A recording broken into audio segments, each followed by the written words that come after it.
Good day, everyone. I am Jovelyn. I am Alexis. I am Micah. I am Larissa. And I am Justine Mae. And Here here representing representing our our study. study.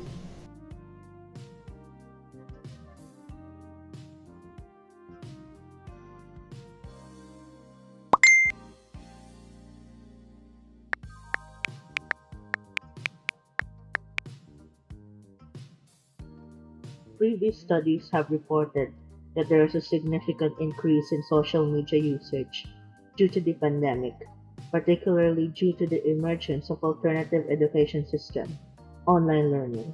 As a result, students have high dependency on smart mobile phones as they utilize them both for education and societal activities, according to Agarwal and Alrawali, 2020. Hence, numerous universities and institutions from all over the world were encouraged to utilize the use of various communication platforms as well as social media in conducting online learning. For example, in Egypt and in the Philippines. On a good note, studies revealed that the use of social media for academic purposes has a lot of benefit with regards to their academic performance, engagement, and awareness of their current learning experience and satisfaction. This includes exploring sources, gathering knowledge about current issues and situations, and maintaining virtual relationships with others to alleviate the quarantine boredom. It is also said that it enhanced the student-teacher communication, increased opportunities for collaboration, rapid sharing of resources, and more. On the other hand, there are also challenges for its usage, which include digital division, security and rapport, control and monitoring, institutional support, awareness of the role of social media as a learning tool, and teachers' expectation on the appropriateness of its use and access. It also consumes more time and causes information overload. In terms of mental health, it is revealed that students have a high tendency of technology-related fear, anger, and helplessness. Overall, this explains that the new setup has caused internal conflicts as most students believe that social media sites are mainly dedicated for communication and maintaining relationships. They hope for a separation between social life and student life. Given these, our study seeks to understand the experiences of Filipino undergraduate students in using social media for online learning. We particularly aim to describe the perceptions of the undergraduate students in using social media before and during the online learning arrangement due to the COVID-19 pandemic. The two main research questions are 1. What is the role of social media in online learning? And 2. What are the experiences of undergraduate students in their social media usage before and during online learning in the context of the COVID-19 pandemic? The current study will benefit the society, especially our fellow Filipinos, as this sudden shift has greatly affected the dynamics and learning experiences of the students in the country. This will also provide institutions, school administrators, and teachers with insights about the experiences of students with the new learning setup in order for them to have a better and effective implementation and policies.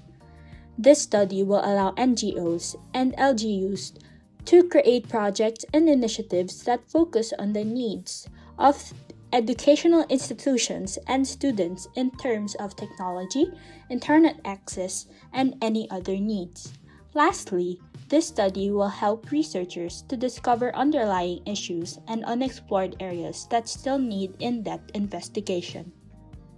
The research focuses on experiences of Filipino undergraduate students in the Philippines on using social media for online classes. Since the study is qualitative, findings can have different interpretations. However, we have ensured researcher objectivity to minimize bias. The study has a qualitative design and is phenomenological in nature. This design was selected in order to describe in depth and understand the experiences of Filipino undergraduate students when it comes to using social media for online learning. Convenient sampling was used in this study. We gathered 13 individuals during this stage, and afterwards, we selected 7 participants through purposive sampling. This is the poster we used for recruitment advertisement through social media. Now, here's our participants' characteristics.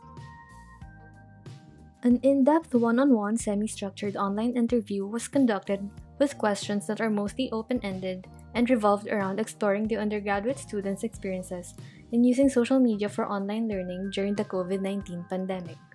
Informed consent form was sent through their email before the interview. Then, interviews were conducted, recorded, and kept confidential with their permission through Zoom video call. After completing the interview, Grab vouchers were given as token of appreciation to the participants. As for the data analysis, we used thematic analysis that singled out patterns and commonalities between the answers from the participants. Using thematic analysis, we have generated the following themes, which will be discussed thoroughly on the next slides.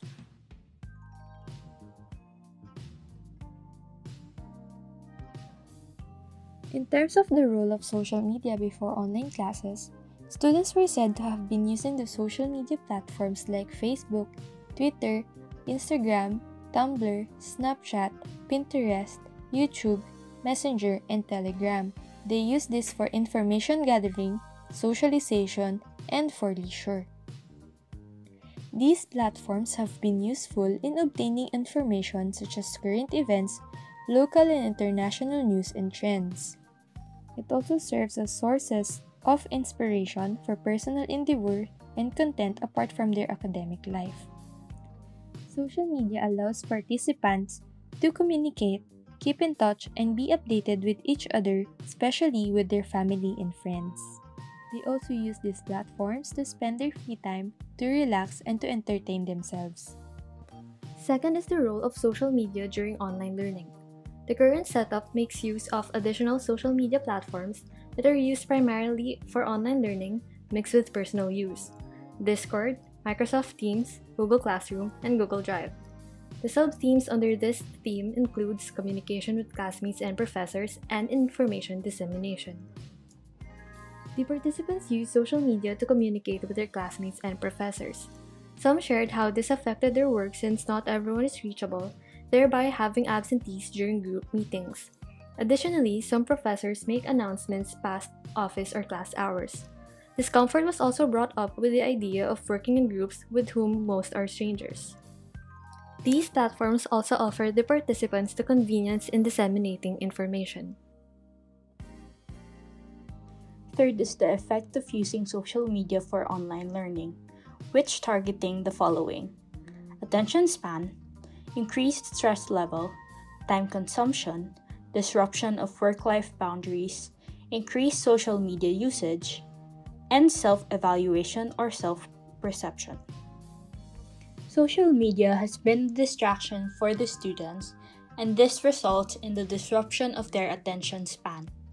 Other distractions may also come from environmental factors, including background noises, which also decrease attention. Social media platforms are viewed as outlets to relieve stress and to relax.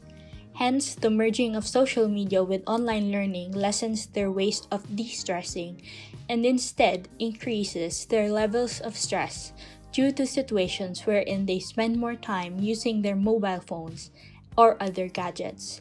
Furthermore, stress can also be brought by the pressure of maintaining grades despite having different modes of learning. Some participants mentioned that time consumed in online classes and other academic-related activities in this new learning setup greatly elevated as compared prior to the pandemic. Meanwhile, other participants also worry about how much time they spend on social media, as it is easy to browse and get lost with all the contents, as well as it is being combined with academic matters. Most participants shared that it has caused a little to no work-life boundaries, wherein using social media became saturated with school-related activities. They have difficulty in determining the boundary between online learning and entertainment with the use of social media. As everything is on social media nowadays, participants' dependence on social media has also increased in order to keep up with their private lives, academics, and connection with the world. Lastly, using social media has greatly affected some participants' self-esteem and confidence as a result of feeling pressured to keep up with the current trends and by seeing lots of superficial content across platforms. Fourth is the experiences on using social media for online learning, which includes the adjustment to online learning, problems with time management, reluctance from using social media, and changes in perception and attitude. In terms of adjustment to online learning, participants have reported difficulties with transitioning from what it used to be like versus with what we have to adjust to now. Problems with time management involves poorly regulated or hardly anticipated hours of spending time on social media. Under reluctance from using social media, there were expressions of dislike and weariness in using social media. However, social media was inevitably considered an alternative for online learning. Lastly, changes in perception and attitude. This would involve resilience in terms of using social media for online learning, such as more patience and improved time management. Another theme is the advantages of using social media for online learning. Using social media for online learning has been beneficial for the participants as they have the ability to obtain necessary means for online classes such as laptops, smartphones, tablets, and internet connection. Another benefit is its accessibility by which most of the students in the Philippines have access to various social media sites. This serves as a convenient for them for rapid distant communication, collaboration, and exchanges of ideas. Next is the disadvantages of using social media for online learning, with sub-themes including troubles communicating with classmates as well as with professors, being prone to distractions, having internet connectivity issues, and social media being unsuitable for online learning. Participants have a hard time contacting their classmates, especially during group works. They also have struggles with establishing rapport since they are obliged to work with group members they have never met. Same goes with the professors due to the fact that not all professors are responsive online to help address student concerns.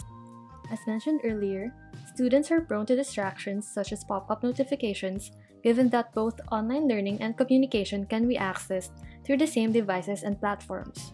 Issues with internet connectivity are not uncommon for most students and have become an obstacle in effectively learning and understanding online lectures.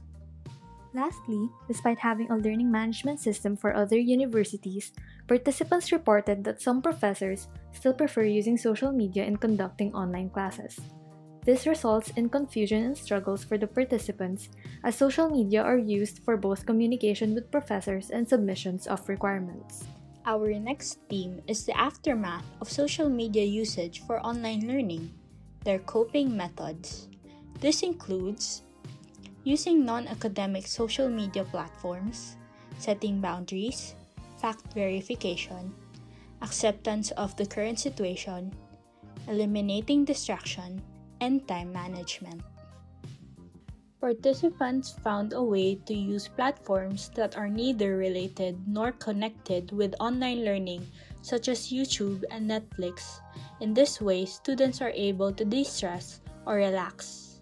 They were also able to set boundaries like creating a separate social media account for academics and personal use. In that matter, one draws the line between when to interact with what. With all the information made available in various social media platforms, students take cautious steps in fact verification, taking social media detox or a break from the platforms they usually spend their time on. It allows participants to breathe and pace with what they can afford to. Participants reported about their acceptance of the current situation or any unavoidable situations with online classes, professors, and classmates. This includes complying to school requirements, unable to take a break from social media, and being forced to use such platforms. The participants take active measures to remove and avoid distraction as long as they can. They may be muting or using full screens or using other apps that help in the system in eliminating distractions. Some participants improved the way they handled workload in comparison to how they managed this before the online learning setup. Finally, the overall judgment of undergraduate students. According to most of the participants, social media does not yet seem to be in a state that is viable as a primary means. This can be easily put as social media is viewed as an alternative for learning but not seen as effective. Additionally, this also includes location-based convenience as regions differ from one another in terms of access with good internet connection. Despite the benefits of using social media for online learning, such as accessibility, convenience, and instant communication, the participants still encountered difficulties. It may be because of the sudden and forced implementation of online learning due to the pandemic. Students and teachers may have been unprepared for the sudden shift of learning. Despite these difficulties, the participants felt that they had no choice but to accept the current situation and adapt to it. Our findings are consistent with previous research that social media usage enhanced communication, collaboration, and learning opportunities in the academic setting, and that there is a decrease in cognitive engagement and that students find it hard to focus. Furthermore, the integration of socialization, learning, and leisure in social media can blur work-life boundaries, and that social media sites like Facebook are perceived to be meant for personal relationships. In continuation, social media is perceived to be used for communicating primarily with friends and family, but it can also be used to make interaction between professors and students more casual and interactive, such as by using it more for checking in. However, pandemic has made it harder for students to reach out to professors because they are more used to face-to-face setup, which makes school seem impersonal and increases workload with no chance of having connections that lessen their motivation. There is a relation to the worries of distraction mentioned previously, as holding attention in this situation without traditional mindset of work found in an office or classroom in one's home can be difficult when faced with the opportunities to relax. Furthermore, the issue is nuanced. It could be argued that social media usage is generally widespread enough that it can be expected of most students. However, this attitude may be incorrect when it comes to certain people who may not have the means or even the inclination to engage with the systems. The role of social media before and after online learning due to the pandemic has slightly changed. Social media has been one of the most common tools for communication and connection, but it appears that it has become a primary channel because of the pandemic. However, instead of being a source of leisure like before, students have developed a tendency to use other social media platforms that were not related to school or visit other websites or have other forms of recreation. Future researchers may focus on other aspects of online learning during the pandemic, as our study only focused on the usage of social media for undergraduate students. They may also study whether certain variables, like motivation and self-efficacy, can influence the students' experiences of online learning during the pandemic. The government should invest more in ICT to ensure that everyone has quality access to the internet, especially that online learning itself relies heavily on internet connection.